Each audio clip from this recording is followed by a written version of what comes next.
Firstly, the data, so it's 6,649 cases, unfortunately 74 deaths in that group. So very few cases since 3 o'clock yesterday afternoon, so far only 4 new cases. There may be more later, but we certainly appear to be flattening that curve very successfully at the moment. Of those 3 deaths that occurred yesterday, 3 extra deaths, there was a 75-year-old, an 80-year-old and a 92-year-old. The last of those, well, one of those cases was from the Newmarch aged care facility in Western Sydney. I'll say some words about that facility shortly. So we're doing well in terms of flattening the curve. That's the first of the precedents that the Prime Minister set after National Cabinet last week, that we need to absolutely be sure of before we can start to release our social distancing measures. So we're flattening the curve. The surveillance area, looking at ways we can find cases as quickly as possible, find their contacts as quickly as possible. That talks to having more testing and testing in a wider range of places, a wider range of people. And so that's an important component. The other one is the app that's been discussed a lot in this last week, and that will really assist us in terms of finding the contacts of people that have been diagnosed with COVID-19 as quickly as possible, so that that spread through the community can really be controlled. So that's an important component of the precedents for releasing social distancing. And the third one is our response capability. Whenever there is an outbreak related to particularly vulnerable settings, and aged care facilities are one of those vulnerable settings, we need to be able to show how quickly we can assist from the Commonwealth and between states to deal with outbreaks such as that. So when we think about those 3 precedents, let's think about the particular matter of the Newmarch aged care facility in Penrith. And I want to really stress that everyone that is involved with that outbreak are working together for the same common aim, that is to look after the well-being and the safety of the residents of that facility, and to support the people that usually run that facility, Anglicare, to do that in the best way possible. So New South Wales Health, Anglicare, the Aged Care Quality and Safety Commission and the Department of Health are all involved in supporting each other in different ways to achieve that aim. From the Commonwealth's point of view, we have offered unlimited workforce support. Unlimited workforce support. That is dealing with the difficult situation of having a large number of patients, of residents with COVID-19, but also a number of staff that have had to absent themselves from work because they have been close contacts with someone with COVID-19. We have also offered, and they have received, personal protective equipment, and Sonic, who is a private provider of laboratory services under contract with the Commonwealth, has undertaken the testing of the staff of that facility. So this is a complex situation, large number of residents with COVID-19, repeated testing, finding more cases, which is what we want to do to make sure we are finding cases even if they are asymptomatic or mild, so that they can be separated from people that are not having the disease at present. And unfortunately, already 3 deaths from that outbreak. It really does demonstrate how, if this virus does escape into those vulnerable members of our society, how quickly things can lead to these sort of unfortunate events. There has been a press release just put out in the last minute or two from Ms Colbeck, who's the Minister for Aged Care, outlining these matters I've just spoken about, and also to talk about a meeting that will take place tomorrow with the Older Persons Advocacy Network, where family members can at that point also express any concerns they have and get answers from the right sources. So with that, I'll open up for questioning. Professor Chloe, can you provide condition update on the residents there in terms of how sick people are? I don't have the details about the residents themselves, only to say that there is a wide range. Some people are quite sick and others either mildly affected or indeed having no symptoms at all but positive for the nasopharyngeal swab test. So there's a range of those, but you'd expect in an elderly population like that unfortunately the more severe end of the spectrum of this disease tends to come through, and as I said already, 3 deaths in that outbreak. The Prime Minister yesterday spoke about older people and the need for potential people to visit in some cases. Can I ask you, in a home setting, how that operates? Is it okay for people to visit their grandparents, for example, and what would you suggest would be the best way for people to social distance or to conduct that meeting outside? Or do you have any advice? So I think the Prime Minister has acted on the advice of the Australian Health Protection Committee and announcements that's been made in the last few days reflect that. Firstly, that important component that we're not relaxing any of the measures at the national level that have been announced up to now for a period of 4 weeks. And so, as a colleague said to me today, just because you're slowing down, you don't take the parachute off when you're approaching the landing. You wait until you've landed. And so we are really very clear, and the Prime Minister is clear about this, that we're waiting for that 4 weeks to happen before we change our advice broadly about social distancing and the other measures that have been put into place. So to answer your specific question, we have always been at the at the national level from the Australian Health Protection Committee. We've always had the opinion that whilst it's important to protect our vulnerable people in aged care facilities, that does not mean completely locking down at this stage. It's certainly taking every possible way that one can do this to decrease the exposure to people who may have the disease. And so there are a range of things there. So the statement from yesterday was really reinforcing that position to aged care facilities to think about what they have in place in terms of visits. To relate that back to a specific case of should grandchildren go to see their grandparents, I think that is a different situation, and to an aged care facility. People should make those decisions themselves, but in general terms, we're still saying just hold off for a little bit longer to protect those vulnerable people in their own home. And so think about the digital connections, other connections that don't entail very close contact for the time being. Let's see how we are in a couple of weeks' time or 3 weeks' time, and then there will be announcements about relaxing some of these measures and our advice. Professor, in terms of rural and regional Australia, could those areas be test cases for easing restrictions? So the rural and regional areas is a complex one, really. On the one side, we know that so far Australia has had a relatively small number of cases compared with many other parts of the world, and they have mainly still been associated with international travellers or people coming back from overseas. So the majority of those people up to now have been in our major cities. So our rural and regional areas, and particularly remote Australia, has been relatively protected. So for them to take on this burden of social distancing measures and the business restrictions that has entailed could be seen as being not proportionate to their risk.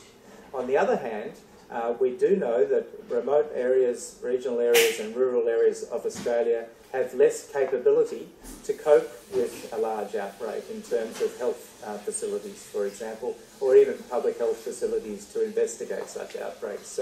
So I think it's reasonable, again, for us to wait a bit longer to really protect those healthcare assets in those places and to protect the communities in our rural, remote and regional areas. Just looking at the issue of education, unions have been pushing for the 4 square metre rule in classrooms, but the AHPPC says that's not necessary. Can you expand on why the community's taking that position? So yes, so the committee has not taken the position about that 4 metre square rule. That's true, and there has now that we're looking to reopen schools, and I must say I had very good conversations with independent schools yesterday, and there are a range of conversations happening across Australia in relation to this, both with individual schools and education departments and the like. So there's a great keenness to get the kids back to school. We do recognise that the statements that have come out from the Australian Health Protection Committee, or from them and through the National Cabinet, there is some subtleties there which are difficult to interpret, and there'll be clarification made about that over the coming days after the next National Cabinet meeting. And can I just clarify, you said 4 cases, but I believe the figures the ABC is only around 7. Why is there a discrepancy there? This is since 3 o'clock yesterday. It may well be a timing thing. We're seeing more cases every day. I guess the crucial point is there's not many. So it may well be 7 since yesterday morning. And just switching from the health side of things, but from a public health perspective, what kind of concerns does the committee have about the impacts of unemployment on public health, and what are the key emerging issues that your committee is seeing in terms of that public health? Well, I think it's very important that whilst we're really concentrating on this pandemic and its response, that we don't get too narrow in our definition of what are the health effects. So obviously there are the direct health effects of the disease itself, and we've talked about those many times. For most people, around 80%, it's a relatively minor illness. For around 20% of people, they can get more severe illness, end up in hospital, intensive care, and for a proportion, probably around 1% of those diagnosed, there is a death rate, and we need to consider that. Older people are worse off than younger people in relation to those severe end of the spectrum. But we can't ignore other health effects, and so quite clearly there are health effects in relation to some of the social distancing measures that have been put in place to protect the community against a large outbreak, a large pandemic here in Australia of COVID-19. And these are both mental, physical and physical health effects. And so we need to continue to look at that and to consider whether our response is proportionate to the problem we're trying to deal with. And so really weighing up those risks and benefits from the health perspective, but other perspectives as well. Unemployment, we know, can be a very long-term and insidious or even acute health effect, and certainly that's a component we need to consider. Well, just in terms of the cruise ship industry, former Prime Minister Malcolm Turnbull said today in hindsight he thought that the international cruise ship industry should have been shut down a lot sooner. Do you share his opinion? What do you think about the way the international community dealt with the cruise ship industry?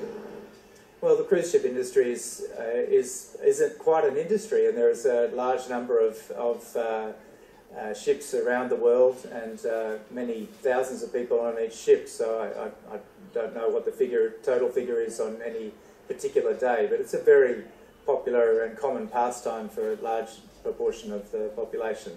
Personally, I've never been on a cruise ship, but I understand from friends and relatives that it's a very enjoyable time, mostly. So in terms of shutting it down, it's very easy to use hindsight to make these decisions. We made a decision very early in the epidemic in Australia about limiting cruise ship arrivals into Australia. We have allowed cruise ships to come for 2 main reasons. One, to allow Australians to come home, but also for ships that have demonstrated that they are in distress from COVID-19 or other reasons have docked, and we've seen what that has led to. So in terms of cruise ships, we said very early on, and there was very specific advice given to Australians about cruise ships as early as mid-March, that people should reconsider whether they should go on cruise ships as part of the advice that came from the Prime Minister and the Minister for Foreign Affairs, as I recall. We've been clear in our advice. Most people have taken that advice on board, and I think there are now only 2 cruise ships still in Australian waters, and none of those have passengers on them. I understand politicians have been briefed today about the contact tracing app you mentioned in your preamble. What's your pitch to the Australian public at this point? Obviously, there is a great degree of scepticism about whether or not people are going to take up this technology. Yeah, so the app, as I've spoken about before, is it's completely voluntary. It will be, and it could be, as it comes on, a very useful tool to assist public health authorities in state health departments or local public health units to really much more rapidly and more completely perform the contact tracing function which forms part of our quarantine and isolation of cases and contacts, so that spread of the virus will decrease in the community. Why is that important? It's important because if we can really get on top of that, it will allow us much more leeway to change these social distancing measures, which I'm sure we all want to see happen. So my pitch, if you like it, to the Australian people is, please consider this. It's completely voluntary. I know that some people won't take it up, and that's their decision. Our research so far appears that there is actually quite a lot of support for this app, as it is seen to be, and it is only about collecting that information about where you've been in contact with someone. It only is used when someone with the app has a diagnosis of COVID-19. It's only going to be used by state or local public health officials. It will not be available to anyone else. And after 21 days, it's gone.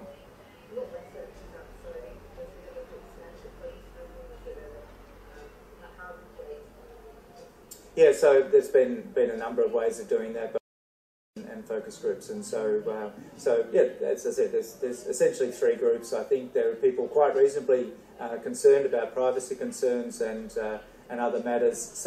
For some people, that's a complete game breaker, and they're not going to even consider downloading it. Others, when explained what the limitations of the app are, and the privacy and data security and so forth elements which are absolutely crucial to it, are persuaded towards the other group who are happy to do their part. They can see how it will help the effort more broadly, but also how it could protect themselves and their families by having that information about having been in contact much more quickly, so that action can be taken. And just to clarify that, then, does that research suggest we're going to reach the 40% threshold for it to be really useful? Look, anything more than 0 is going to be useful. Obviously, if the higher the number, the better. Whether we get to 40% or higher or lower, that remains to be seen. I think this is completely voluntary. It will depend on how many people take up the app, and so I would certainly encourage all Australians to consider it, to think through for themselves whether they would like to download that, and then to really understand when that information comes out later this week with more detail, whether it's for them, and if it's not for them, that's fine, that's their decision. Okay, thank you very much.